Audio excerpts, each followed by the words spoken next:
우리 강아지 키우시는 분들이 가장 많이 궁금해하는 것 중에 하나가 반려견, 공격형 사다리거든요. 한계 레벨에 대한 부분들을 체계적으로 한번 이야기를 해드리도록 하겠습니다. 공격형 사다리가 이렇게 있죠. 사다리에 10단계가 이렇게 표시가 돼요. 초기에 이제 스트레스에서 긴장을 해소하거나 누르거리거나 이건 상황에 대해서 회피를 하는 거고요. 품은 긴장 해소를 시도하는 거고요. 혀를 낼름거리는 거는 자기 위로 행위예요. 그 다음 회피 행동을 하는 게 4단계에서 6단계인데 머리를 돌리거나 불쾌감을 표현한다든지 몸을 돌리기 한다든지 상황 회피고요.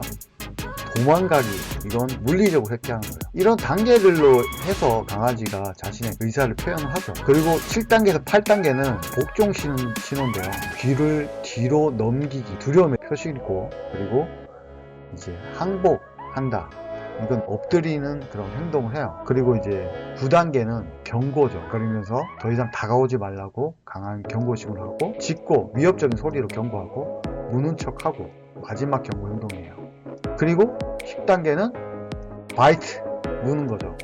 물기 신호가 있고 극심한 스트레스와 두려움에 대한 결과예요. 예방에 대한 중요성. 이전 단계에서 스트레스 해소가 필요하기 때문에 이런 바이트가 나오기 전에 공격형 10단계의 사다리를 정확하게 이해하고 있어야 되는 겁니다. 공격형 사다리에 대한 예방법은 초기에 대한 신호를 어떻게 인지하고 있느냐, 작은 신호도 무시하지 말아야 됩니다. 10단계 레벨의 이 사다리에서 지금 우리 강아지는 어떤 상황을 이해하고 있는가, 얘의 귀의 모양은 어떻고 얘는 지금 하품을 하고 있는지, 혀를 왜 낼름거리고 있는지 다각적인 시각에서 바라봐야 되고, 특히 환경 조정에 대해서도 보호자들 인지해야 됩니다. 불편한 상황을 벗어나도록 도와야 되고, 긍정적인 신호를 강화를 해야 되고, 스트레스 없는 환경을 만들어 줘야 되고요. 전문가 상담을 통해서 체계적으로 이런 부분에 대해서 문제가 있다면 분석을 할 수 있어야 됩니다. 이러한 공격형 사다리는 행동에 대한 이해가 필요한 거고요. 적절한 대응을 하기 위해서 단계별로 맞춤적으로 관리하는 훈련을 필요합니다. 예방 및 관리를 위해서 조기 신호에 대한 관찰을 해서 이제 높은 단계에 가지 않도록 적절한 교육들을 보호자들이 집중해서 교육시킬 수 있어야 됩니다. 우리가 공격형 사다리를 이해하는 것은 안전하고 행복한 반려생활을 위한 거예요. 강아지와